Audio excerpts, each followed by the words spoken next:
नमस्कार, आदाब, सत श्री अकाल, सुस्वागतम। स्वागत है आप सभी का। आप सभी जुड़ चुके हैं अकाउंट्स कैप्सूल एकेडमी के साथ और आज बहुत बेहतरीन सा टॉपिक लेकर एक बार फिर मैं आप लोगों के साथ रूबरू हूं। सर, जो टॉपिक कवर हम आज करने वाले हैं वो है इश्यू ऑफ डिबेंचर। बहुत प्यारा सा टॉपिक, बहुत प्यारा सा topic sir. Issue of shares का जो टॉपिक था वो हमने कवर कर लिया था। लगभग 12 क्लासेज हमने कवर करी। आज इश्यू ऑफ डिबेंचर पढ़ेंगे। मिलता जुलता टॉपिक है इश्यू ऑफ शेयर्स में और इश्यू ऑफ डिबेंचर में, बहुत ज्यादा डिफरेंस नहीं है। जिसको इश्यू ऑफ शेयर बहुत अच्छे से समझ में आया उसको इश्यू ऑफ डिबेंचर्स को कवर करने में बहुत ज्यादा मुश्किल नहीं आने वाली। सर, सब बच्चे एक बार जुड़ जाएं जी। जब तक सब बच्चे जुड़ जाते हैं हम थोड़ा सा डिस्कशन कर लेते हैं। सर, क्या क्या इसमें पढ़ना है, क्या क्या इसमें होगा, हो क्या सकता है, अकाउंटिंग ट्रीटमेंट होगा, बैलेंस शीट होगी, क्या करना है सर, कैसे करना है, इसके बारे में डिस्कशन कर रहे हैं। सर, जब इश्यू ऑफ डिबेंचर की बात आई तो डिबेंचर को इश्यू करना केवल आप लोगों के सिलेबस में है। डिबेंचर इश्यू करना दैट्स मीन सर, जब हम अपना फंड इकट्ठा करने के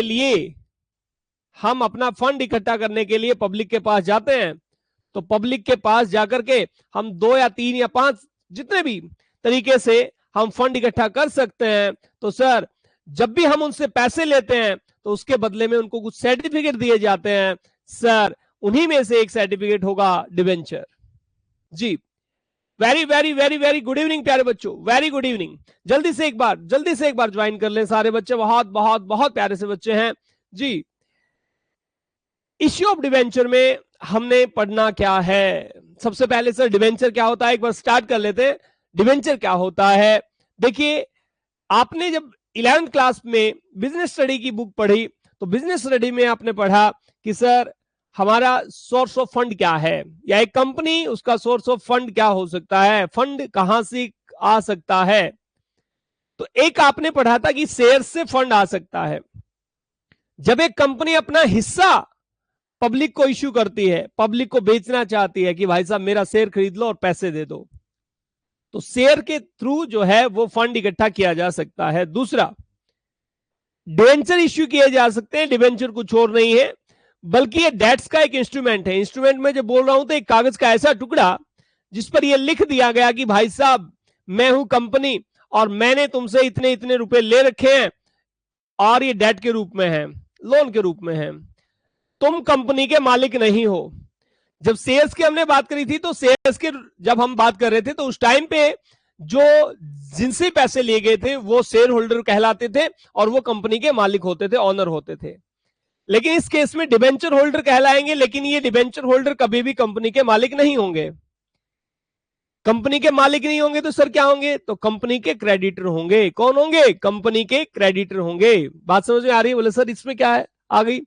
जब भी कंपनी किसी से पैसे लेके लोन के रूप में ले रही है तो उसके लौटाएगी पैसे, बोलो हाँ सर लौटाएगी, ठीक है। उसके ऊपर लाइबिलिटी है, बोलो हाँ सर लाइबिलिटी है। तो भैया लाइबिलिटी है तो क्या बोल दें, इसको क्रेडिटर बोल दें, क्या दिक्कत है इसमें? नहीं है सर। समझ में आई मेरी बात? बोलो आ गई सर। अब आगे डिस्कस करें तो डिबेंचर जब भी इश्यू करे जाएंगे तो उसको इश्यू करने से पहले कुछ बहुत बेसिक सी बातें आप लोगों को ध्यान में रखनी है। सर, अलग अलग अकाउंटिंग ट्रीटमेंट तो होगा लेकिन साथ साथ कुछ टेक्निकल बातें भी ध्यान रखनी है। क्या? जैसे जब मैं डिबेंचर कह रहा हूं तो ये कुछ और नहीं है, ये डिबेंचर एक सर्टिफिकेट है जिस पर ऐसा लिखा होता है, ये एविडेंस है एक तरीके का कि भाई कंपनी ने पैसे ले रखे हैं, ठीक है। और कंपनी उस पर लिख देती है कि मैं इतने % के हिसाब से आपको इस पे इंटरेस्ट दूंगी, ठीक है। बोलो हाँ सर कोई दिक्कत नहीं है। तो यही सारी बातें लिख रखी हैं। सर एक बार बड़े ध्यान से पढ़ा होगा आपने, a document known as debenture certificate. ये डेट का एक एक्नोलेजमेंट है, मतलब कि किसी कंपनी ने पैसा उधार में ले रखा है। Involves an agreement between the company and its debenture holder to fix the mode and period of repayment of principal and interest. भैया दो पार्टी होती है, एक कंपनी होगी और एक जिसने पैसे दिए होंगे। वो जिसने पैसे दिए वो डिबेंचर होल्डर कहलाएगा और कंपनी तो कंपनी है ही। ये आपस में इस बात पे भी अपने पॉइंट को फिक्स करेंगी, या मैं कहूं कि अपना कंसेंट रखेंगी कि आखिर में कितना अमाउंट पे करा जाएगा, आखिर में कब, जब भी इनका मैच्योरिटी पीरियड आएगा तब, और कितना इंटरेस्ट इनके ऊपर दिया जाएगा। समझ में आ रही बात? सर पैसा वापस लौटाना है, हाँ 100 रुपए आपने किसी से लिए हैं, तो हो सकता है 100 ही रुपए आप लौटाएं, हो सकता है 110 रुपए आप लौटा दें, और ऐसा भी हो सकता होगा क्या कि 100 रुपए लेकर के आप 90 रुपए आप लौटाना चाहें, तो ऐसा नहीं हो सकता। आप जब वापस लौटाएंगे, इसे कहते हैं रिपेमेंट ऑफ डिबेंचर या रिडम्पशन ऑफ डिबेंचर भी कहते हैं। क्या कहते हैं? रिडम्पशन ऑफ डिबेंचर भी कहते हैं। पहले शेयर डिबेंचर्स इश्यू होंगे, जब डिबेंचर इश्यू होंगे तो आप पैसे ले रहे हैं, और जब आप रिपेमेंट कर रहे हैं, रिडम्पशन कर रहे हैं डिबेंचर का, तो उस टाइम पे आप पैसे दे रहे हैं। आपने 100 का डिबेंचर 100 रुपए में आपने 100 का डिबेंचर 100 रुपए में इश्यू कर दिया, ये इश्यू एट पार होगा, जैसा आपने शेयर्स में पढ़ा था। फिर 100 का डिबेंचर आपने 110 रुपए में इश्यू कर दिया, ये इश्यू प्रीमियम पर है। 100 का डिबेंचर आप 90 रुपए में भी इश्यू कर सकते हैं। बोलो सर ये तो नहीं पढ़ा हमने, जब हम इश्यू ऑफ शेयर्स पढ़ रहे थे तो आपने तो कहा था कि शेयर्स को डिस्काउंट पे इश्यू नहीं कर सकते। हाँ, शेयर्स को डिस्काउंट पे इश्यू नहीं कर सकते, लेकिन डिबेंचर्स को डिस्काउंट पर इश्यू कर सकते हैं प्यारे बच्चों। तो 100 रुपए का अगर कोई डिबेंचर है तो वो 100 रुपए में भी जा सकता है, इश्यू किया जा सकता है, 100 से ज्यादा में भी किया जा सकता है, और 100 से कम में भी किया जा सकता है। सर उस पे इंटरेस्ट भी पे किया जाता है, हर छठे महीने इंटरेस्ट पे होता है, और अंत में प्रिंसिपल अमाउंट जो होती है, जो मेन अमाउंट होती है प्यारे बच्चों, वो भी रिपे कर दी जाती है। और ये ध्यान रखना, जब हम रिपेमेंट कर रहे हैं तो सर 100 रुपए, भले ही हमने 100 रुपए लिए हो सकता है हम रिपेमेंट की टर्म जो है वो कह दें कि 110 रुपए तुम्हें वापस करेंगे, या हो सकता है हम यही कह दें कि 100 रुपए ले रहा हूं और आखिर में 100 रुपए ही पे करूंगा या 100 रुपए ही रिपे करूंगा तुम्हें।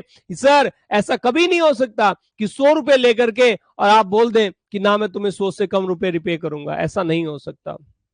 इतनी सी बातें समझ में आई। आगे पढ़ते हैं। देखिए जब भी आप डिबेंचर पढ़ रहे होगे प्यारे बच्चों, तो डिबेंचर ना कुछ इस तरीके से लिखे जाएंगे, जैसे हमारे शेयर्स होते हैं इक्विटी शेयर, प्रेफरेंस शेयर्स, उनके नाम के आगे ऐसे लिखा होता है equity shares, preference shares.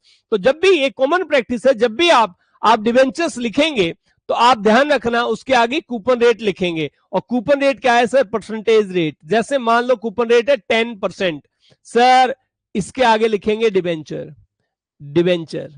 Sir ये 10% नो भी हो सकती है प्यारे बच्चों, ये 9, 8, 7, 6, 5, 4, 3, 2, 1 और 11, 12, 13, 14, 15 जितना भी आप चाहें उतनी हो सकती है। ये क्या है असल में? ये जो डिबेंचर है उनकी इंटरेस्ट रेट को शो करती है। ये 10% क्या है? मतलब ये जो जितने भी डिबेंचर हैं इन पर 10% इंटरेस्ट रेट रहेगा, 10% इंटरेस्ट रेट रहेगा। क्लियर है? बात समझ में आई? जब मैं लिख रहा हूं 9% डिबेंचर, इसका मतलब क्या है? कूपन रेट 9% है, मतलब इंटरेस्ट रेट कितनी है? 9% है प्यारे बच्चों। बात समझ में आई? और हम आगे डिस्कस थोड़ा सा और आगे करें तो ये एक्सटर्नल इक्विटी होती है। देखिए दो तरीके की लायबिलिटी होती है, एक इंटरनल लायबिलिटी और एक एक्सटर्नल लायबिलिटी। इंटरनल लायबिलिटी एक कंपनी को अपने मालिकों को पे करनी होती है, और एक्सटर्नल लायबिलिटी बिजनेस से बाहर के लोगों को पे करनी होती है। तो सर ये एक्सटर्नल लायबिलिटी है, या मैं कहूं एक्सटर्नल इक्विटी है। सर इसको लॉन्ग टर्म बोरोइंग भी कहते हैं, लंबे टाइम के लिए उधार में लिया गया पैसा कह सकते हैं। सर इसमें कोई भी दो राय नहीं है। लॉन्ग टर्म बोरोइंग का मतलब, सर लॉन्ग टर्म क्यों बोला, शॉर्ट टर्म क्यों नहीं बोला? देखिए जब भी आप डिबेंचर इश्यू कर रहे हैं तो आप लंबे टाइम के लिए पैसा ले रहे होते हैं। सर जब भी डिबेंचर इश्यू कर रहे हैं मोस्टली आप लंबे टाइम के लिए पैसा ले रहे होते हैं। आगे लिखा है it is usually secured by way of charge on the assets of the company. Sir ये नहीं समझ आया, इसको और बता दो एक बार से, बड़े ध्यान से सुनना। जब भी आप किसी को पैसा देते हो तो आप चाहते हो कि हमारा जो पैसा है वो सिक्योर रहे। जब भी आप किसी को पैसा देते हो तो आप ये चाहते हैं कि हमारा पैसा सिक्योर रहे, कहीं ये भाग ना जाए पैसा लेकर के। तो ऐसे केस में कुछ एसेट्स को गिरवी रख लिया जाता है, कुछ एसेट्स के ऊपर चार्ज बना दिया जाता है, गिरवी रख लिया जाता है। एक तरीके से हिंदी में कहूं तो मैं, सर इन एसेट्स को मे भी वो बेच दे और ऐसा भी हो सकता है वो ना बेचे, लेकिन किसी भी कंडीशन में चाहे वो बेच भी दे चाहे वो ना भी बेचे, आपकी जो पूंजी है वो सिक्योर है, आपका जो पैसा है वो सिक्योर है, आप ना डरिएगा। बात समझ में आई? बोलो सर आ गई। अब इसके बारे में थोड़ा आगे डिस्कस कर लेंगे। देखिए जब मैं चार्ज कह रहा हूं एसेट्स का, गिरवी दो तरीके से रखी जा सकती है। आपने जो पैसा दिया, आपने जो डिबेंचर के ऊपर पैसा दिया है, ठीक है, जब हम एक कंपनी डिबेंचर इश्यू करना चाह रही हो और आप पैसा देना चाह रहे हो, उस टाइम पे आपने जो पैसा दिया तो वो दो तरीके से सिक्योर हो सकता है। एक फिक्स चार्ज कह करके और एक फ्लोटिंग चार्ज कह करके। सर फिक्स चार्ज का मतलब क्या है? फिक्स चार्ज का मतलब क्या है? कुछ नहीं सर, जब एक एक स्पेसिफिक एसेट्स बता दी जाए कि भाई साहब ये वाली मशीनरी हम गिरवी रख रहे हैं, जब एक कंपनी कह दे भाई साहब ये वाली मशीनरी है ना, ये आपके लिए गिरवी रखी गई है, आप जो पैसा दोगे ठीक है वो दे दो, हम इस एसेट्स को, या एक मशीनरी है, इस मशीनरी को हम आपको गिरवी रख रहे हैं। मतलब गिरवी रखने का मतलब क्या होता है कि अगर अगर कंपनी पैसे देने से मना कर देगी तो उसकी जो एसेट थी वो वाली, वो बेच करके पैसा लिया जा सकता है कंपनी से। बात समझ में आई? बोले सर आगे इसमें भी कुछ अलग नहीं है। अच्छा सर फिर फ्लोटिंग चार्ज क्या होता है? पहले फिक्स चार्ज को बड़े ध्यान से समझेंगे तो देखिएगा, assets can not be sold without the consent of debenture holder. जब चार्ज फिक्स होता है ना तो उस टाइम पे उस एसेट्स को कंपनी बेच नहीं सकती, किसकी कंसेंट के बिना, किसकी सहमति के बिना? डिबेंचर होल्डर की सहमति के बिना, क्योंकि वो डिबेंचर होल्डर के पास में उसके कागजात गिरवी रख दिए गए होंगे। ऐसा समझिए आप। द सेल प्रोसीड्स, सेल से जो पैसा मिलेगा of these assets are utilise first of repaying debenture holder. अगर इन एसेट्स को बेच दिया तो इससे जो भी पैसा मिलेगा उससे सबसे पहले डिबेंचर होल्डर को पेमेंट करी जाएगी। बात समझ में आई? बोलो सर आ गई, कोई दिक्कत नहीं है। उसके बाद प्यारे बच्चों फ्लोटिंग चार्ज होता है। ये क्या है? एक floating charge generally covers all the assets. हम कोई एक स्पेसिफिक एसेट्स नहीं बताते कि ये वाली गिरवी रख रहे हैं, हम कहते हैं भाई साहब एसेट्स गिरवी हैं। हम क्या कहते हैं कि इतने रुपए की एसेट्स है हमारी और ये गिरवी हैं आपके पास में। उसमें सर जब भी हम, ऐसा हो सकता है आप चाहें तो किसी एक एसेट्स को बेच दो, उनमें से 2 को बेच दो, 4 को बेच दो, कुछ तो बचेंगी आपके पास। उतने अमाउंट की आपके पास में एसेट्स होनी चाहिए, बस इतना सा ध्यान रखना है। सर जो नई एसेट्स लेकर के आए होगे आप कभी भी बिजनेस में, या आपने क्या करा, आपने डिबेंचर इश्यू कर दिए, डिबेंचर जैसे ही आप इश्यू करते हो तो आपने बोला फ्लोटिंग चार्ज है। अब जो भी एसेट्स आपके पास हैं वो एक तरीके से गिरवी रखी जा चुकी हैं, लेकिन आप उनको बेच सकते हैं, फिक्स चार्ज में आप उनको बेच नहीं सकते, बस इतना सा ध्यान रखिएगा। कह रहा है इंक्लूडिंग फ्यूचर वन, मतलब सर अब तक जो एसेट्स थी वो तो थी और आगे अगर फ्यूचर में भी आप कोई एसेट्स लोगे तो वो भी इसके ऊपर गिरवी रहेगी, ध्यान रखना इस बात का। ठीक है, जब तक इसकी पेमेंट नहीं करी जाती तब तक कोई भी नई एसेट्स खरीदोगे तो वो गिरवी ही रहेगी। ठीक है सर, कोई दिक्कत नहीं है? बोलो सर आ गया ये भी समझ में। द इंटरेस्ट चार्ज और डिबेंचर चार्ज अगेंस्ट प्रॉफिट, जब हम पढ़ रहे थे पार्टनरशिप तो उसमें हमने एक टर्म पढ़ी थी, चार्ज अगेंस्ट प्रॉफिट और appropriation of profit. Appropriation of profit item का मतलब होता है पैसे को बांटना, चार्ज अगेंस्ट प्रॉफिट का मतलब होता है प्रॉफिट को कम करना। तो जैसे ही इंटरेस्ट लगेगा डिबेंचर के ऊपर प्यारे बच्चों तो उससे आपका प्रॉफिट कम होगा, प्रॉफिट का बंटवारा नहीं हो रहा, प्रॉफिट आपका कम होता चला जाएगा। ये चार्ज होता है, ये आपको बात समझ में आई? सर कई बार डिबेंचर्स के लिए बॉन्ड वर्ड भी यूज करते हैं, जैसे लिखा भी हुआ है डिबेंचर स्टॉक बॉन्ड्स और any other instrument of the company evidencing a debts. जो डेट्स का एविडेंस बताए वो क्या है? वो एक तरीके से डिबेंचर है। उसमें बॉन्ड भी शामिल है, बॉन्ड कुछ और नहीं है। पहले गवर्नमेंट कंपनी जो होती थी या गवर्नमेंट जो होती थी प्यारे बच्चों वो बॉन्ड इश्यू करती थी, ट्रेडिशनली ये बोला गया है bonds were issued by government.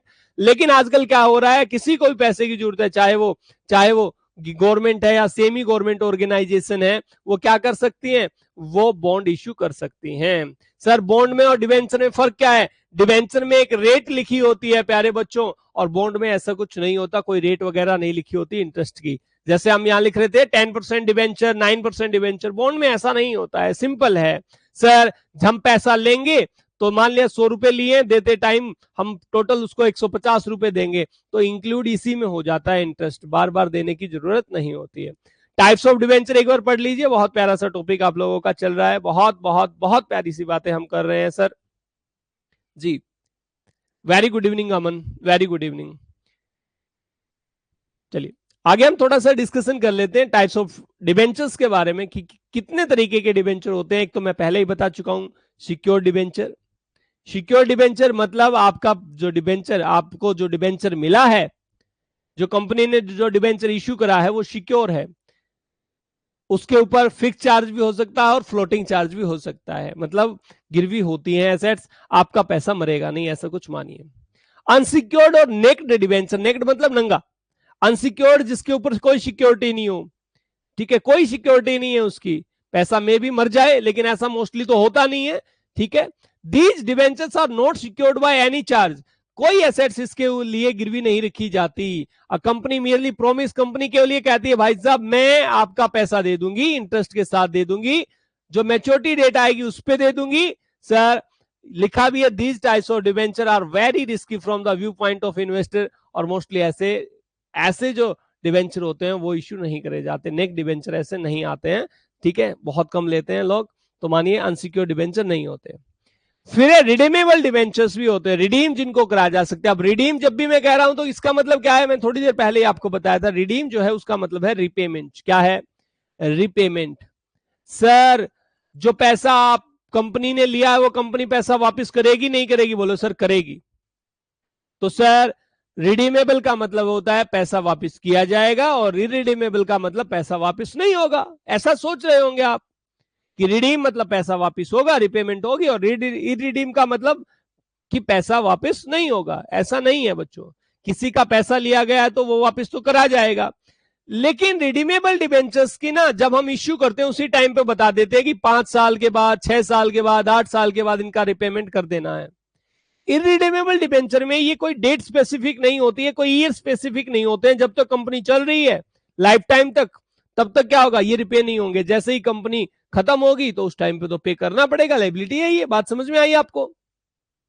तो सर कुछ और नहीं, रिडीमेबल डिबेंचर जब हम इश्यू करते हैं as per the term of issue, issue की कंडीशंस के साथ के हिसाब से इनको डिबेंचर्स को रिपे करा जाता है, रिपेबल होते हैं ये।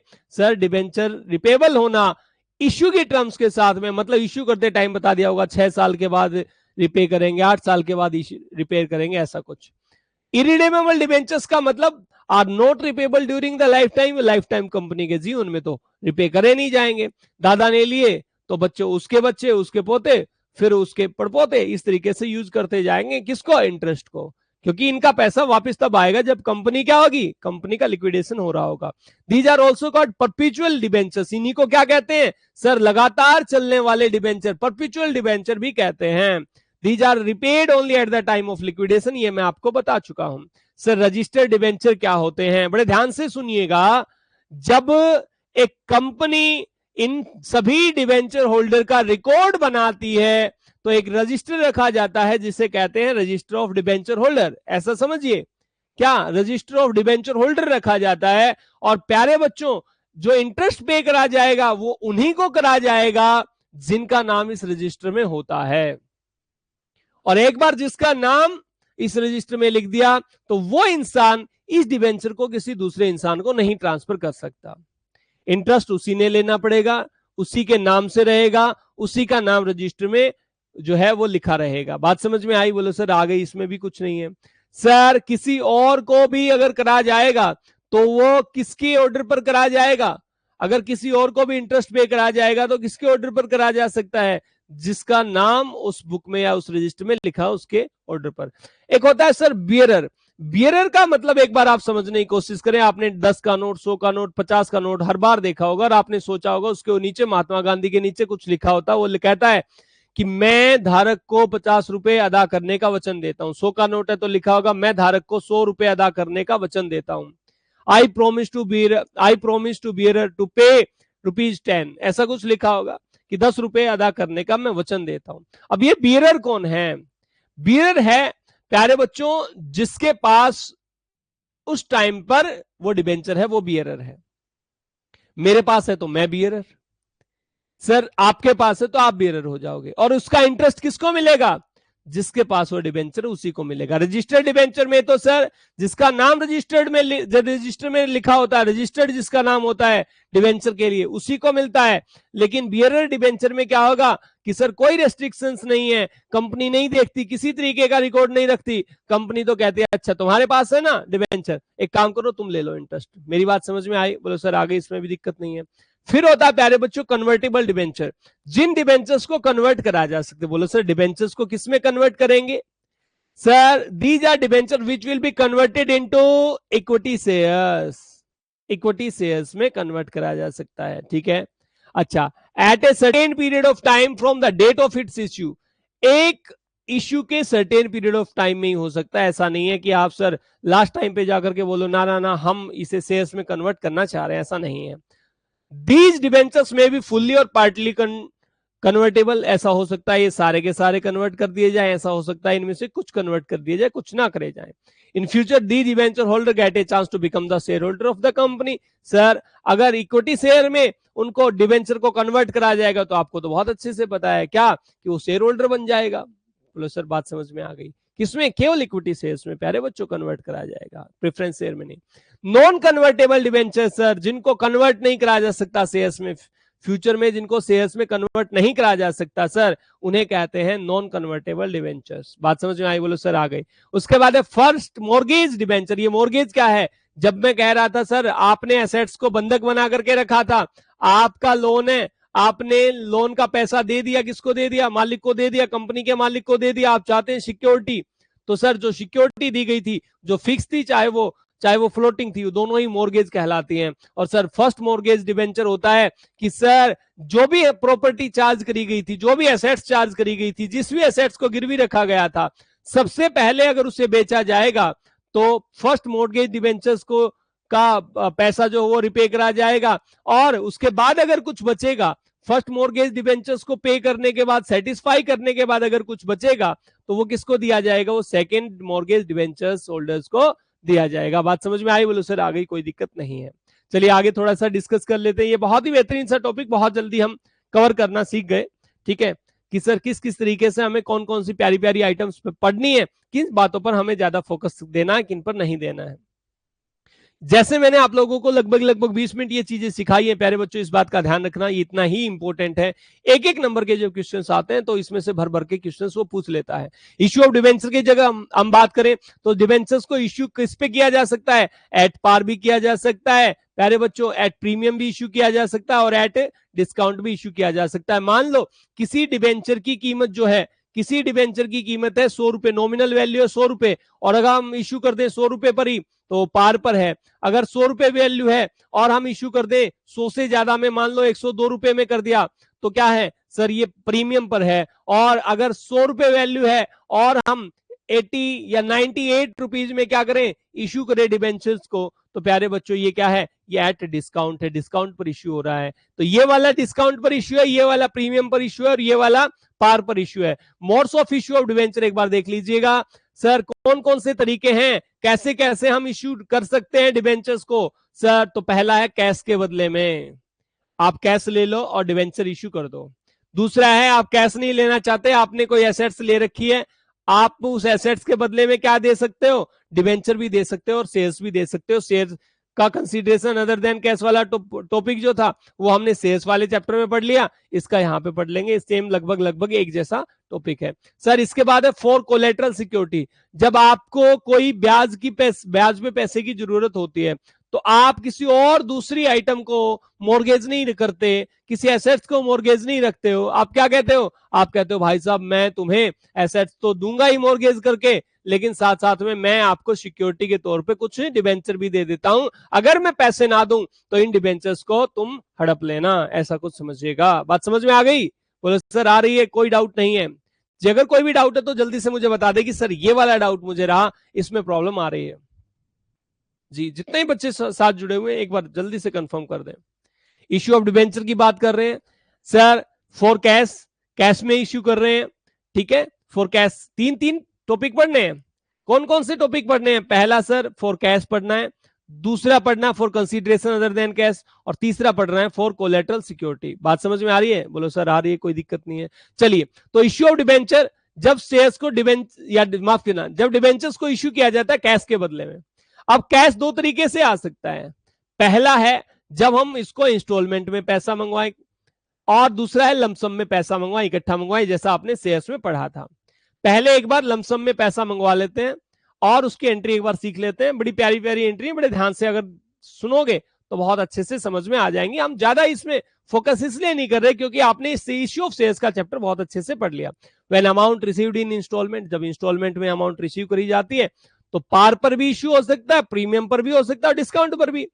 भाई देखिए क्वेश्चन में क्या है, इश्यू करे 10,000, 9% डिबेंचर। सर ये 9% का मतलब क्या है, ये लिखना है? हाँ, जब भी डिबेंचर वर्ड लिखेंगे तो उसके सामने 9% रेट लिखेंगे। अभी सर ये 10 भी हो सकता है, हाँ, किसी क्वेश्चन में 10, किसी में 12, किसी में 15 ऐसे लिखा मिलेगा कोई ना कुछ। ठीक है सर, कितने डिबेंचर हैं? तो आपको समझ में आया, डिबेंचर तो है 1000। 9% डिबेंचर है, उन डिबेंचर्स का जिक्र कर रहा है जिनकी रेट 9% है। कितने रुपए का? 10 रुपए का है। अमाउंट इस तरीके से पेबल थी, 2 रुपए एप्लीकेशन पे, 5 रुपए अलॉटमेंट पे और 3 रुपए फर्स्ट कॉल पे। इंस्टॉलमेंट में पैसा मंगवाया, 2, 5 और 3 10 रुपए हो गए। प्रीमियम के केस में क्या है सर? प्रीमियम के केस में ध्यान से सुनेंगे तो इश्यू करा 10,000 डिबेंचर्स। ठीक है सर, 10 रुपए का एक है लेकिन 2 रुपए प्रीमियम है। बोलो सर इसमें भी समझ में आया? एप्लीकेशन पे केवल 2 रुपए मंगवाए, अलॉटमेंट में 5 रुपए तो फेस वैल्यू का पार्ट मंगवाया और 2 रुपए प्रीमियम मंगवा लिए, और फर्स्ट कॉल पर 3 रुपए। अगर ये 2 रुपए यहां लिखे भी ना होते ना तो भी आप समझ जाते हैं अलॉटमेंट पर ही मंगवाए जाएंगे। इसके बाद आगे थोड़ा सा और डिस्कस करें तो यहां पे चलते हैं। तो क्या कह रहा है? इश्यू करे गए 10,000 डिवेंचर्स, 9% डिवेंचर्स है, 10 रुपए का एक है, लेकिन अब की बार क्या है? डिस्काउंट है। और किस तरीके से कह रहा है? एप्लीकेशन पर 2 रुपए, अलॉटमेंट पे 5 है, लेकिन इसमें से 1 रुपया डिस्काउंट यही करना है कवर।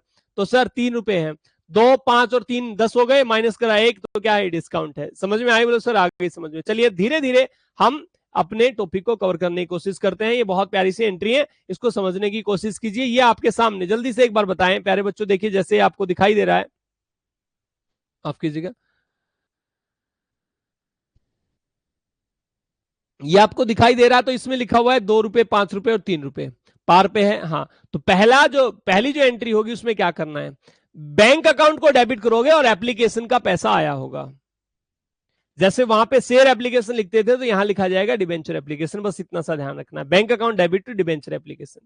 क्या कह रहा है सर? 1000 डिबेंचर है और एप्लीकेशन पे रुपए मंगवाए 2, तो 1000 डिबेंचर पे एप्लीकेशन पे रुपए मंगवाए 2, इसके हिसाब से कितने हो गए? 2000 हो गए। ठीक है, बोलो सर आगे बात समझ में। यहां इस केस में देखा तो bank account debit to debenture application, लेकिन अब की बार एप्लीकेशन का पैसा कितना आया? अब बोले सर 2 रुपए आए। कितने शेयर्स पर आया है? एक। कितने डिबेंचर पर आया है? 1000 डिबेंचर पर, सेम एंट्री हो जाएगी। और तीसरे केस में भी सेम ही है। क्या? एप्लीकेशन पर 2 रुपए मंगवाए थे और डिबेंचर कितने थे? 1000, तो bank account debit to debenture application हो जाएगा कितना? 2000। सेम एंट्री रहेंगी सर। बात समझ में आई? बोलो सर आगे इसमें तो कुछ नहीं है। चलिए दूसरी जो एंट्री करते थे हम, करते थे प्यारे बच्चों, डिबेंचर एप्लीकेशन अकाउंट को डेबिट कर देते थे। ये जो पैसा था इसको खत्म करना है एक्चुअल में, तो इसी को डेबिट कर दिया। और 2 क्या कर देते थे? 2 करना था, हम शेयर कैपिटल करते थे। जैसे पहले एंट्री करते थे तो क्या होती थी? Bank account debit to share application account debit to share capital. उस टाइम पे हम इनको क्या बनाते थे? मालिक बनाते थे। शेयर कैपिटल अकाउंट को क्रेडिट करते थे तो मालिक बनाया। लेकिन अभी तो है डिबेंचर और ये मालिक नहीं हो सकते। ये क्या है? ये लाइबिलिटी है। ये क्या है? लाइबिलिटी है। तो लाइबिलिटी क्रिएट करी जाएगी किस नाम से? प्यारे बच्चों डिबेंचर के नाम से करी जाएगी। और जब हम ये डिबेंचर लिखेंगे तो उसके सामने क्या लिखना है? कूपन रेट भी लिखनी है। जो कूपन रेट जो आपको क्वेश्चन में दिखाई दे रही है कितनी है? 9% आपको दिखाई दे रही है, तो 9% डिबेंचर लिख लेंगे। 9% डिबेंचर कितने रुपए? 2000 रुपए। बात समझ में आई? बोलो सर इसमें भी आ गई, कोई दिक्कत नहीं है। और एक चीज और याद रखना हमेशा ही, डिबेंचर में हमेशा फेस वैल्यू या उसका पार्ट जाएगा। और जितने शेयर्स अलॉट करे गए होंगे, जितने डिबेंचर अलॉट करे गए होंगे, केवल उतनी ही अमाउंट से मल्टीप्लाई करना है। धीरे धीरे आएंगे तो समझ में आएगी। जैसे यहां पे हमने क्या करा था? 1000 डिबेंचर थे और जो फेस वैल्यू थी वो 2 रुपए थी, तो 1000 मल्टीप्लाई 2 करके क्या कर दिया? 2000 रुपए कर दिया हमने। ठीक है सर, सेम एंट्री क्या है? सेम एंट्री रहेगी किसमें? यहां पे भी सेम एंट्री रहेगी, बिल्कुल सेम एंट्री रहेगी, इसमें कोई दो राय नहीं है प्यारे बच्चों। ठीक है, बात समझ में आई? बोलो सर कोई दिक्कत नहीं है, समझ में आ गई। सेम एंट्री रहेगी, 1% एंट्री में कोई चेंज नहीं है, 1% भी कोई चेंज नहीं है फिलहाल। बोलो सर आ गई समझ में। तीसरी एंट्री अब क्या करते थे? अलॉटमेंट को ड्यू करने की एंट्री करते थे। और मैंने हमेशा ही बताया है, पार के केस में तो नॉर्मल हो जाएगी एंट्री, लेकिन प्रीमियम का केस होगा तो जो प्रीमियम का इफेक्ट है वो कौन सी एंट्री पे जाता है? तो ड्यू करने वाली एंट्री पे जाता है, हमेशा ड्यू करने वाली एंट्री पे जाता है। सेम डिस्काउंट का जो इफेक्ट रहेगा वो भी ड्यू करने वाली एंट्री पे ही जाएगा। प्यारे बच्चों बड़े ध्यान से आप देखेंगे अगर, तो देखिए सबसे पहले अब क्या कर रहे हैं हम? डिबेंचर अलॉटमेंट को ड्यू कर रहे हैं। सर पहली एंट्री एप्लीकेशन की, दूसरी एंट्री एप्लीकेशन की, तीसरी एंट्री क्या होगी? डिबेंचर अलॉटमेंट को ड्यू कर लो। ये लो, डिबेंचर अलॉटमेंट अकाउंट को कर दो डेबिट। और ड्यू करते थे तो हम 2 शेयर कैपिटल लिखते थे, लेकिन अब की बार क्या लिखना है? शेयर कैपिटल की जगह लिखना है 9% डिवेंचर। और वही केस है बिल्कुल कि जैसे शेयर कैपिटल में हम फेस वैल्यू या उसका पार्ट डालते थे और अलॉटेड शेयर्स डालते थे, इसी तरीके से डिवेंचर में भी हम क्या करेंगे, फेस वैल्यू या उसका पार्ट, फेस वैल्यू या उसका पार्ट डालेंगे। ये लो फेस वैल्यू या उसका पार्ट डालेंगे और जितने भी डिवेंचर लोड करें उनसे ही मल्टीप्लाई करेंगे। फिलहाल हमें कह दिया कि भाई साहब 1000 डिवेंचर हैं और अलॉटमेंट के 5 रुपए हैं, 1000 मल्टीप्लाई 5 करके चुपचाप लिख दो। 1000 डिवेंचर हैं और अलॉटमेंट पे 5 रुपए मंगवाने हैं, इस हिसाब से जो भी अमाउंट आएगी, कितनी सर 15,000 अमाउंट आई, माफ करना 5,000 अमाउंट आई तो हमने लिख दी होगी। क्लियर है? बोलो सर इसमें भी कोई दिक्कत नहीं है। अब यहां पहुंचो, ये किसका था, ये किसका था, ये प्रीमियम का था। और मैंने बताया आपको जब भी प्रीमियम की एंट्री होती है तो प्रीमियम एसपीआर जो है वो क्रेडिट होता है। जैसे अब की बार क्या होगा, ये लो डिवेंचर अलॉटमेंट को करेंगे डेबिट, क्योंकि ड्यू करना है अलॉटमेंट को, तो डिवेंचर अलॉटमेंट अकाउंट को कर दो डेबिट। टू क्या करोगे, तो सर 9% डिवेंचर, और किस पे है ये, प्रीमियम पर है, तो यहां पे लिख देंगे 2 एसपीआर। और पता है आपको एसपीआर कहां जाता है, देखो 9% डिवेंचर में 1000 डिवेंचर थे और अलॉटमेंट के कितने रुपए मंगवाए थे, 5 रुपए मंगवाए थे, तो 9% डिवेंचर में तो जाएगा 5000 ही। एसपीआर कितना था, बड़े ध्यान से एक बार समझने की कोशिश कीजिएगा। एसपीआर कितना था, एसपीआर ये 2 रुपए थे, ये तो 2 रुपए एसपीआर में चले जाएंगे। ये लो 1000 डिवेंचर्स पर 2 रुपए एसपीआर में चले गए, तो कितने हो गए, ये 2 7,000 हो गए। तो डिवेंचर पे कितने रुपए मंगवाए हमने एक्चुअल में, 5 और 2 7 रुपए मंगवाए हैं। तो ये लो डिवेंचर पर 7 रुपए के हिसाब से 1000 डिवेंचर्स हैं, 1000 डिवेंचर मल्टीप्लाई 7 करके लिखो तो कितना होगा, 7000 हो जाएगा। ये आपको बहुत अच्छे से समझ में आ गई होंगी बातें। आगे हम थोड़ा सा और डिस्कस करें। ये बहुत प्यारी सी बात है, क्योंकि हमने ना इश्यू ऑफ शेयर्स में बहुत ज्यादा टाइम लगाया, बहुत बहुत बहुत प्यार से आपको हमने चीजें सिखाई थी, बहुत प्यार से। तो अभी कोई दिक्कत नहीं आनी है सर। वहां पे इश्यू जो होता था वो डिस्काउंट पे नहीं होता था, डिवेंचर का इश्यू डिस्काउंट पे हो सकता है। चलो यहां डिवेंचर अलॉटमेंट अकाउंट को कर दो डेबिट। ड्यू कर रहे हैं, बोलो सर ड्यू तो कर रहे हैं, लेकिन यहां देखो, यहां कह रहा है सर 5 रुपए में से एक घटा करके अलॉटमेंट पे मंगवाना है, 1 रुपया डिस्काउंट है, अलॉटमेंट पे मंगवाने हैं 4 रुपए। ठीक है, अब देखो 4 रुपए अगर मंगवा रहे हैं तो 2 और 4 और 3, 2 और 4 6 और 3 रुपए हुए। इसका मतलब ये जो 4 रुपए हैं ये फेस वैल्यू नहीं है, फेस वैल्यू का पार्ट नहीं है। फेस वैल्यू कितनी है टोटल, 5 रुपए, उसमें से आपने डिस्काउंट घटाना है, फेस वैल्यू में से डिस्काउंट गया तब बचे हुए हैं ये 4 रुपए। बात समझ में आई, बोलो सर आ गई, कोई दिक्कत नहीं है इसमें भी, कोई बात नहीं। चलिए आगे देखिए, तो हम जब अलॉटमेंट को ड्यू करेंगे, अलॉटमेंट का ही तो पैसा था ये देखो अलॉटमेंट पे कह रहा है, तो जब हम अलॉटमेंट को ड्यू करेंगे बच्चों तो हम लिखेंगे डिबेंचर अलॉटमेंट, और क्योंकि इस पे डिस्काउंट भी है तो लिख देंगे डिस्काउंट ऑन डिबेंचर अकाउंट या डेबिट, और 2 कर देंगे 9% डिबेंचर।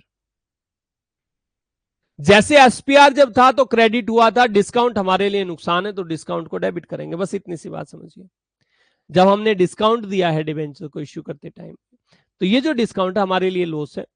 सर 1000 डिबेंचर्स पर कितने रुपए मंगवाने एग्जैक्ट, 5 माइनस 1 तो कितना होगा, 4 रुपए। डिस्काउंट कितना, 1000 डिबेंचर्स पर प्यारे बच्चों 1 रुपए का डिस्काउंट। और 9% डिबेंचर्स में तो हमेशा 10,000 डिबेंचर और मल्टीप्लाई किसके साथ करोगे, सर फेस वैल्यू। अब अलॉटमेंट की फेस वैल्यू कितनी है, क्या ये 4 रुपए थी ना, अलॉटमेंट की फेस वैल्यू कितनी है सर, अलॉटमेंट की जो वैल्यू है वो 5 रुपए, तो 5 से मल्टीप्लाई करोगे, हम पहले भी आपको बता चुके हैं। तो यहां पे कितना 5000, ऊपर कितना ऊपर कितना 1000 प्यारे बच्चों, यहां पे कितना, यहां पे 1000 और यहां पे कितना 4000, 4000 1000 और 1000 5000 रुपए हो गए। बात समझ में आई, बोलो सर आ गई। बैंक में जब पैसा आएगा तो उसी हिसाब से आएगा, आपको पता है एंट्री तो पता है। ये लो बैंक में पैसा आएगा तो किसका आएगा, डिबेंचर अलॉटमेंट का आता है, तो बैंक अकाउंट डेबिट टू क्या करोगे, डिबेंचर अलॉटमेंट कर दोगे। अलॉटमेंट कितने रुपए थे 5000, तो ये लो सारे के सारे आ गए, मान लो सारे आ गए तो सारे लिख दो। ठीक है, सेम ऐसे ही यहां पे भी डिबेंचर अलॉटमेंट का ही पैसा तो आएगा, बोलो हाँ सर डिबेंचर अलॉटमेंट का ही आएगा, तो एंट्री क्या बनेगी, जब आप एंट्री बनाने बैठे तो एंट्री तो यही बनेगी, बैंक में पैसा आएगा, बैंक अकाउंट को डेबिट कर दो और टू क्या करोगे प्यारे बच्चों, डिवेंचर अलॉटमेंट कर दोगे, डिवेंचर अलॉटमेंट का पैसा। अब डिवेंचर अलॉटमेंट कितने रुपए का था, तो आप बोलेंगे सर टोटल 7 रुपए है, तो 7 रुपए के हिसाब से मंगवा लो, ये लो 7,000 और यहाँ पे भी 7,000। समझ में आई? बोलो सर आगे बात आगे डिस्कस करें तो देखिएगा, अब की बार डिवेंचर अलॉटमेंट में कितने रुपए मंगवा रहे हैं, 4,000 रुपए मंगवा रहे हैं। कितने? 4,000 रुपए मंगवा रहे हैं। ड्यू कर रहे हैं कितने से? 4,000 रुपए से। ठीक है, तो बैंक में जो एंट्री होगी वो कैसे होगी, तो आप लिख देंगे ऐसे ही, सेम तरीका रहेगा। प्यारे बच्चों, बैंक अकाउंट को कर दो डेबिट, बैंक में पैसा आएगा और किसका आएगा, आप बोलोगे सर डिवेंचर की अलॉटमेंट का पैसा आएगा। और जितने का डिवेंचर अलॉटमेंट था, जैसे यहाँ पे हमने 7 था तो यहाँ पे 7 लिखा, यहाँ पे 5 था ऊपर डिवेंचर अलॉटमेंट में, तो हमने यहाँ पे डिवेंचर अलॉटमेंट में 5 लिखा, तो बैंक में डिवेंचर अलॉटमेंट का पैसा आएगा, कितना आएगा प्यारे बच्चों, 4,000 रुपए आएंगे। तो 4,000 लिख दिया हमने। उसके बाद फर्स्ट कॉल को ड्यू करने की एंट्री सिंपल है, 3 रुपए से कर देना। यहाँ फर्स्ट कॉल भी 3 रुपए, यहाँ पे भी 3 रुपए, सेम एंट्री होगी, बिल्कुल सेम एंट्री होगी फर्स्ट कॉल की, और फिर बैंक में पैसा आने की एंट्री है। सर ये तरीका था। थोड़ा सा और डिस्कस करें इसी में आगे, तो बहुत प्यार से समझने की कोशिश करना। When amount received in lump sum, lump sum में जब अमाउंट रिसीव करी जा रही हो प्यारे बच्चों, तो क्या करेंगे, अब तक तो इंस्टॉलमेंट में था, जब लमसम में अमाउंट इश्यू करी, माफ करना, इश्यू रिसीव करी, अरे यार, जब लमसम में अमाउंट जो है वो रिसीव करी जा रही हो, ऐसी कंडीशन में प्यारे बच्चों आपको थोड़ा सा ध्यान रखना, केवल 2 एंट्री होंगी, केवल 2 एंट्री होंगी, क्योंकि सारा पैसा इकट्ठा मंगवा लिया होगा। क्या क्या एंट्री होंगी बड़े ध्यान से सुनो, यहां पे आपको दिखाई दे ही रहा है। पहली जो एंट्री होगी वो बैंक में पैसा आया होगा, तो ये लो बैंक में पैसा आया, बैंक अकाउंट को डेबिट कर दो। लेकिन सर बैंक में किसका पैसा आया, तो आप बोलेंगे सर डिबेंचर के एप्लीकेशन का। नहीं, अभी की बार आया है डिबेंचर एप्लीकेशन एंड अलॉटमेंट, ये इकट्ठा ही लिखना है, आपको पहले भी बताया जा चुका है। डिबेंचर एप्लीकेशन एंड अलॉटमेंट लिख देंगे। बैंक में कितने रुपए आए होंगे, तो सर 10 रुपए का डिबेंचर था, पार पे इश्यू करा है। कितने डिबेंचर हैं टोटल, 1,000 डिबेंचर हैं, तो 10 में ही इश्यू करा है, इसका मतलब हमारे पास ये हो गया 10,000 रुपए, और same debenture application and allotment में भी 10,000 रुपए। ये बात समझ में आई? ठीक है सर, बोलो आ गई।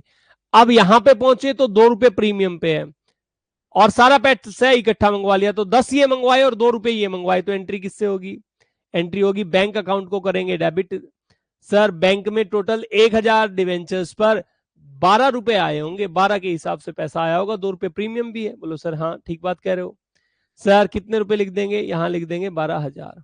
और 2 किसका पैसा आया है, ये आप बोलेंगे sir debenture application and allotment का, डिबेंचर एप्लीकेशन एंड अलॉटमेंट का पैसा है। अरे सर इसमें तो प्रीमियम भी था, यहां बैंक वाली एंट्री में कब से प्रीमियम करने लग गए भाई, बताना एक बार। बैंक वाली एंट्री में कभी प्रीमियम नहीं लिखते हम, ये भी बात समझ में आई? बोलो आ गई सर। उसके बाद सेम इसी तरीके से हम क्या करने वाले, यहाँ पे 1,000 डिबेंचर थे, 10 रुपए का एक था, लेकिन डिस्काउंट पे दिया, तो एंट्री क्या बनी, बैंक अकाउंट को कर दोगे, बैंक अकाउंट को कर दोगे डेबिट। ठीक है, 1,000 डिबेंचर्स पर, 1,000 डिबेंचर्स पर प्यारे बच्चों कितने रुपए आएंगे, तो 10 माइनस 1 करके कितने आए होंगे, 9 रुपए आए होंगे, तो यहाँ पे 9,000 लिखना होगा। किसके पैसे आए, ये आए डिबेंचर एप्लीकेशन का, और साथ में क्या लिखना है, अलॉटमेंट लिखना है आपने, कितने, 9,000 रुपीज। क्लियर है? बोलिए सर क्लियर है, कोई दिक्कत नहीं है। अब हम आगे बात करें तो सर दूसरी जो एंट्री होगी ना, वो इसी पैसे को खत्म करने की एंट्री होगी, इस पैसे को। यही तो करते थे, bank account debit to debenture application, फिर करते थे डिबेंचर एप्लीकेशन टू डिबेंचर करते थे। तो सेम यहां पे इसी पैसे को खत्म करना, इस वाले पैसे को, इस वाले पैसे को और इस वाले पैसे को दूसरी एंट्री में कर दो। ये लो debenture application and allotment account को कर दो डेबिट। कितने रुपए से खत्म करना, यहां 10,000 से। यहां पे क्या करना है, सेम ऐसे डिवेंचर एप्लीकेशन एंड अलॉटमेंट, कितने रुपए, यहां पे भी डेबिट होगा, कितने से, यहां होगा 12,000 रुपए से। और यहां पे क्या होगा, debenture application and allotment account, यहां कितने से डेबिट होगा, क्रेडिट 9 से था, तो डेबिट भी कितने से होगा, 9 से कर देंगे। ये समझ में आई? बोलो सर आ गई। अब मैंने आपको कहा था अगर पार पे हो तो लिख देना 2, सीधे सीधे जो भी परसेंटेज रेट हो, जैसे मान लिया 9% था तो 2 लिख देना, 9% डिवेंचर, और सीधे अमाउंट लिख देना। बोलो सर आ गई।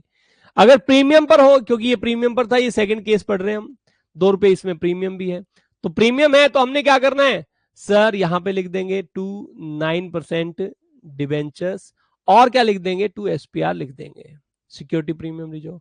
अब डिवेंचर में पैसा जाता है फेस वैल्यू का पार्ट, 1,000 डिवेंचर्स पर टोटल फेस वैल्यू कितनी है, 10 रुपए है, या तो पूरी फेस वैल्यू जाएगी या उसका पार्ट जाएगा। फिलहाल इंस्टॉलमेंट में थी तो पार्ट गया नहीं, इंस्टॉलमेंट में नहीं थी तो पार्ट नहीं गया, पूरा पैसा मंगवाया तो पूरा पैसा चला जाएगा डिवेंचर में। कितने, 10,000 रुपए। तो ये प्यारे बच्चों, और एसपीआर में कितना, 1,000 डिवेंचर्स पर एसपीआर कितना, तो आप बताएंगे 2 रुपए एसपीआर है, तो इस हिसाब से 2,000 रुपए ये हो गया। ये भी बात समझ में आई? बोलो सर हाँ। डिस्काउंट के केस में क्या होगा प्यारे बच्चों, डिस्काउंट के केस में जो एंट्री हमने पहले भी ऊपर भी करी थी, सर डिवेंचर एप्लीकेशन अलॉटमेंट 9,000 रुपए, चलो ये लिख देता हूं मैं 9% डिवेंचर। अब आपको बहुत अच्छे से पता है इसमें हमेशा ही अलॉटेड डिवेंचर्स और मल्टीप्लाई किससे करोगे, फेस वैल्यू, और फेस वैल्यू तो 10 रुपए, तो इस हिसाब से तो क्रेडिट तो हुआ 10,000 और डेबिट हो रहा है कितना, 9,000। प्यारे बच्चों असल में लॉस था हमारा, डिस्काउंट, डिस्काउंट जो था वो लॉस था, तो डिस्काउंट ऑन डिवेंचर लिख दो, या इश्यू ऑफ डिवेंचर, इसको डेबिट कर दो। कितने रुपए प्यारे बच्चों, तो आप बोलोगे सर यहाँ पे ना, यहाँ पे जो डिस्काउंट था, यहाँ 1 रुपए का डिस्काउंट दे रखा है, तो 1 रुपए का डिस्काउंट दे रखा, तो ले लो भाई 1,000 डिवेंचर्स पर 1 रुपए के डिस्काउंट को 1,000 रुपए लिख दो। बात समझ में आई? बोलो सर आगे इसमें भी क्या था, कुछ नहीं था। जब आपको ये पढ़ना, ये समझना है कि जब आपने डिस्काउंट पर इश्यू करा तो डिस्काउंट डेबिट होगा, जब प्रीमियम पर इश्यू करा तो प्रीमियम क्रेडिट होगा। सर पार पे करा तो कुछ नहीं करना। एक बात बस ध्यान देनी है, चाहे पार पे करो, चाहे प्रीमियम पे करो, चाहे डिस्काउंट पे करो, जब इफेक्ट पड़ेगा तो कौन से वाली एंट्री में पड़ेगा, वो प्यारे बच्चों जिसमें 9% डिवेंचर, 8% डिवेंचर ऐसा लिखा होता है, या ड्यू करने वाली जो एंट्री होती है उनके ऊपर इफेक्ट पड़ता है प्यारे बच्चों, बैंक वाली एंट्री के ऊपर इफेक्ट नहीं पड़ता है। बात समझ में आ गई? बोलो सर आगे इसमें भी कुछ अलग नहीं था। चलिए आगे हम पढ़ लेते हैं। फिर है कंसीडरेशन अदर देन कैश, बस ये लास्ट टॉपिक है, उसके बाद खत्म कर देंगे हम। यहां हमने पढ़ा था कि modes of issue of debenture कितने होते हैं, तो हमने पढ़ा था कैश के लिए ले सकते हैं, दूसरा है consideration other than cash, cash के बदले में भी डिवेंचर इश्यू करे जा सकते हैं, तीसरा है कोलेटरल सिक्योरिटी। कोलेटरल सिक्योरिटी का टॉपिक कल हम करेंगे, फिलहाल कंसीडरेशन अदर देन कैश एक बार देख लेते हैं, ये पहले वैसे आपको आता भी है, एक बार फिर से एक बार देख लीजिए, बहुत प्यारा सा टॉपिक है, बहुत प्यारी सी बातें हम पढ़ रहे हैं। सर अगर किसी एसेट्स को परचेज करा तो पहले तो एसेट्स उधार में परचेज करने की एंट्री होंगी, बोलो हाँ सर, तो assets account debit to vendor कर देना। मान लो आपने जो एसेट्स परचेज करी वो 2,88,000 रुपए की करी है, तो ये लो 2,88,000 रुपए एसेट्स को डेबिट कर दो क्योंकि आपके पास आई है। और वेंडर जैसे मान लो एम लिमिटेड से खरीदी थी तो उसका नाम लिखते हैं, वेंडर लिख दो, एम लिमिटेड लिख दो, बात तो एक ही है, 2,88,000 रुपए लिख दिए। बात समझ में आई? बोलो सर आगे। ये तो केवल एसेट्स परचेज करने की है ना, हमने तो एंट्री जो करनी है वो डिबेंचर्स को इश्यू करने की एंट्री करनी है कि हमने वेंडर को इश्यू कर दिए। अब जो इश्यू किया जा सकता है वो आपको पता है, पार पे भी किया जा सकता है, वो प्रीमियम पर भी किया जा सकता है, और वो 4 रुपए डिस्काउंट पर भी किया जा सकता है, 4, 5, 10, वो तो डिपेंड करता है कितने होगा। फिलहाल हमने किसकी पेमेंट करनी है, किसकी पेमेंट उतारनी है, तो आप बोलोगे सर ये वाली पेमेंट उतारनी है, तो ये पेमेंट उतारनी है तो लिख दो बस, क्या वेंडर के अकाउंट को तो कर दो डेबिट, इसका अकाउंट तो करो खत्म, वेंडर का अकाउंट कर दो प्यारे बच्चों डेबिट। कितने रुपए, 2,88,000 रुपए से डेबिट कर दो। और टू क्या करोगे, पार पर है तो आपको फॉर्मूला पहले से ही पता है, क्या पार पर होता है तो कुछ नहीं लिखना, 9% डिवेंचर कर दो, जैसे मान लिया यहाँ 10% था तो यहाँ 10% डिवेंचर कर दो, बस इतना सा काम। और यहाँ पे लिख दो 2,88,000, केवल इतना सा काम करना है। बोले सर ये तो आसान सा है। चलिए अगर प्रीमियम पर होगा तो क्या करेंगे, किसको पेमेंट करनी है, तो वेंडर को पेमेंट करनी है, तो वेंडर के अकाउंट को क्या करेंगे, डेबिट कर देंगे। कितनी पेमेंट करनी है, 2,88,000 रुपए करनी है, ठीक है, 2,88,000 रुपए हो गई। लेकिन सर जब पेमेंट करने बैठे तो हमें बताया प्रीमियम भी है इसमें, तो क्या होगा सर 10% डिवेंचर, और पता है आपको प्रीमियम डिवेंचर के साथ जुड़ा होता है, तो सर सेम एसपीआर लिख दोगे यहाँ पे, जैसे इश्यू शेयर कैपिटल के साथ जुड़ा होता था प्रीमियम, अब यहाँ पे डिवेंचर की एंट्री के साथ में जुड़ा रहेगा, तो ये 10% डिवेंचर, ये आपकी लाइबिलिटी है, आपने लिख दी। कितने अब नंबर, अब सर यहां दिक्कत आएगी, एसपीआर में कितना चढ़ाएं और डिवेंचर में कितना चढ़ाएं, तो इसके लिए आपको निकालने पड़ेंगे number of debenture, number of debenture. और नंबर ऑफ डिवेंचर कैसे निकलेंगे, टोटल अमाउंट पेबल, टोटल जो अमाउंट पे करनी है वो टोटल अमाउंट पेबल, और उसके अपॉन में कर देना इश्यू प्राइस। क्या करोगे, इश्यू प्राइस, इश्यू प्राइस कितना है फिलहाल, इश्यू प्राइस है कितना, 44 रुपए, प्रीमियम तो 144 रुपए है, ठीक है, तो अपॉन में कितना कर दोगे, 144 रुपए कर दोगे, तो 288 अपॉन में 144 करोगे तो कितने डिवेंचर आएंगे, नंबर ऑफ डिवेंचर आएंगे 2,000, 2,88,000 ऊपर लिखोगे, 144 नीचे, तो 2,000 आएगा। अब प्यारे बच्चों आपने करना क्या है, जब आपके पास में नंबर ऑफ डिवेंचर है तो कुछ भी कर सकते हो, क्या नंबर ऑफ डिवेंचर आपके पास 2,000, और इसमें डिवेंचर में तो हमेशा फेस वैल्यू जाती है, फेस वैल्यू कितनी है, आप बोलेंगे सर 100 रुपए है, कितनी है प्यारे बच्चों, 100 रुपए है। बात समझ में आई, बोलो सर आ गई। ठीक है, कोई कोई डाउट नहीं है? बोलो सर हमें कोई डाउट होता ही नहीं है। ठीक है, तो अमाउंट कितनी हुई? तो यहां से अमाउंट जो लिखी जाएगी वो कितनी हुई? 1 2 3 4 5, तो कितनी होगी भैया? 2 लाख रुपए हो गई। अब उसके बाद एसपीआर में 2000 डिबेंचर्स का पैसा, क्योंकि नंबर ऑफ डिबेंचर तो 2000 और एसपीआर कितना है? 44 रुपए है, तो 44 के हिसाब से कितना? सर 88,000 रुपए आ जाएगा। ये भी बात समझ में आ गई? बोलो सर आ गई। अब उसके बाद क्या है? उसके बाद है डिस्काउंट पे। डिस्काउंट के केस में भी सेम ही है। एंट्री आपको पता है किसको पेमेंट करनी है? वेंडर को पेमेंट करनी है, तो ये लो वेंडर का अकाउंट कर दो प्यारे बच्चों डेबिट। कर दिया? बोलो हाँ सर कर दिया। उसके बाद डिस्काउंट है, हाँ तो डिस्काउंट है, तो डिस्काउंट को भी तो डेबिट करेंगे। हाँ सर डिस्काउंट को भी करेंगे। डिस्काउंट अकाउंट या डिस्काउंट ऑन डिवेंचर अकाउंट करना है, वैसे आपने आपने करना है डिस्काउंट ऑन डिवेंचर अकाउंट। और टू क्या कर दोगे? टू है आपका 10% डिवेंचर अकाउंट। ठीक है, वो बात समझ में आई? सर यहाँ पे नंबर ऑफ डिवेंचर निकालने अब भी पड़ेंगे, अब भी पड़ेंगे क्योंकि हमें नहीं पता। तो वेंडर को कितने रुपए की पेमेंट करनी है? वेंडर को करनी है 2,88,000 रुपए की। नंबर ऑफ डिवेंचर सेम निकाल लेंगे, 2,88,000, और अपॉन में कितना करेंगे? अब की बार 4 रुपए डिस्काउंट के ऊपर है, तो इश्यू कितने में करा होगा? 100 का डिवेंचर 4 रुपए डिस्काउंट पर 96 में करा होगा, तो सर नंबर ऑफ डिवेंचर कितने आ जाएंगे? 3,000 आ जाएंगे। बस अब डिस्काउंट देख लो। डिस्काउंट 3,000 डिवेंचर पर दिया है? हाँ सर डिस्काउंट दिया 3,000 डिवेंचर पर। एक डिवेंचर की कीमत पर, सॉरी एक जो डिस्काउंट है वो कितने रुपए का? 4 है, तो 3,000 पर कितने रुपए होगा? तो आप बोलेंगे सर 3,000 पर होगा टोटल 12,000 रुपए। और सेम यहाँ पे करना है, 3,000 डिवेंचर है और मल्टीप्लाई किससे करना है? Face value. और फेस वैल्यू कितनी है? 100 रुपए है प्यारे बच्चों, ये लो 100 रुपए के हिसाब से। तो क्रेडिट कितने से हो जाएगा? क्रेडिट होगा पूरा 3 लाख रुपए से। ठीक है, समझ में आई बात? हाँ सर। सर डेबिट हुआ 2,88,000 और 12,000 से, क्रेडिट होगा कितना? 3 लाख रुपए से। ये आपने ऐसे करना है। सर एंट्री आपने याद रखनी है, बस इतना सा याद रखना। जब हम प्रीमियम पर इश्यू करते हैं तो डिवेंचर और प्रीमियम साथ रहेंगे। जब हम डिस्काउंट पर इश्यू करते हैं प्यारे बच्चों, तो जो discount on issue of debenture वो लॉस है हमारा, उसको डेबिट करेंगे। लेकिन ये आएंगे किसमें? ड्यू करने वाली एंट्री में ही आते हैं। किसमें आते हैं? ड्यू करने वाली एंट्री में, ट्रांसफर करने वाली एंट्री में आते हैं। बैंक वाली एंट्री में ये कभी भी नहीं आते हैं। समझ में आई? बोलो सर आ गई, इसमें क्या दिक्कत थी? चलिए प्यारे बच्चों, आज आपकी कमेंट नहीं ले रहे हैं हम किसी कारणवश। बहुत प्यारा सा टॉपिक है, आपको समझ में भी आ गया है सारा का सारा। फिर भी अगर कोई डाउट हो तो आप लोग पूछ सकते हैं। जल्दी से एक बार बता दें कि कोई डाउट है तो पूछ लीजिए, अदरवाइज फिर हम इस चैप्टर को, फिलहाल इस वाले टॉपिक को यहीं पे क्लोज करते हैं। कल इसी में हम आगे की बात करेंगे कि कोलेटरल सिक्योरिटी पर इन डिबेंचर्स को किस तरीके से इश्यू किया जा सकता है। क्या सर यहां पर भी ओवर सब्सक्रिप्शन, अंडर सब्सक्रिप्शन होता है? सर क्या यहाँ पे भी मिनिमम सब्सक्रिप्शन होता होगा?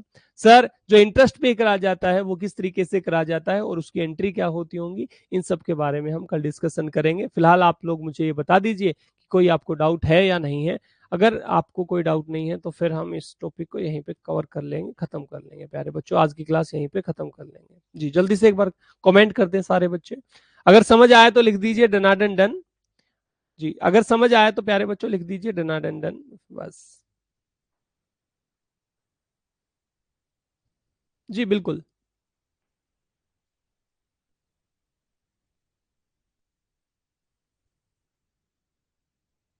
हाँ ये vendor account debit to discount, ये वेंडर अकाउंट डेबिट है, उसके बाद discount on debenture account debit है बेटा, discount on debenture account debit है।